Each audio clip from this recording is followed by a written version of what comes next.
In this video, I'm going to show you, the reading specialist, how to add students to classes within your school. Once you get logged on to Scholastic Central, you want to go ahead and open up SAM. Once SAM has loaded, you want to click on the Roster tab. And then over here on the left-hand side, you want to click on Classes.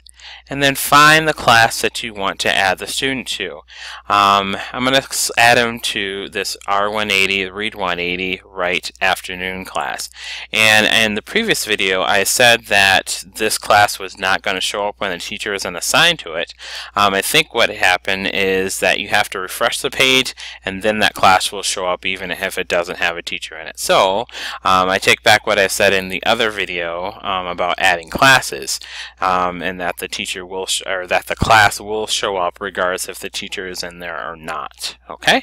Alright, once you find the classes you want to add students to, you have two options. Number one, you can add a student brand new, and that you want to just complete this information for that student. So student ID, that ID is going to be the SIS, the student ID number, not the MARS number, okay? Not the MARS number. If there are a bunch of zeros before it, you don't want to add the zeros. Just start with the numbers from the student ID.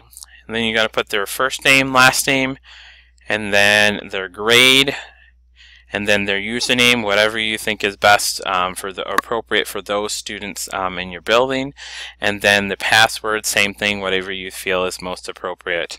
And then over here on the right hand side, then you can assign that student to whatever classes that they may be in.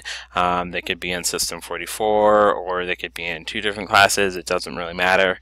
It's whatever is appropriate for that student. As for the demographics, you can skip that part. None of this information is required. Sometime down the road we're going to focus on trying to get some of this information in, but I will keep you posted for that when or if that happens. And then the Guardian information, you can leave this tab blank as well. Okay, so that covers everything about adding a brand new student to a class within your school. Now, the other way you can do it is when you go through and manage inactive or active accounts, and you're going to do that the same way as that previous video, and you can just add students that way as well. Okay, so this video has just walked you through on adding students to classes within your school. Alright, let me know if you have any questions. Thanks. Bye-bye.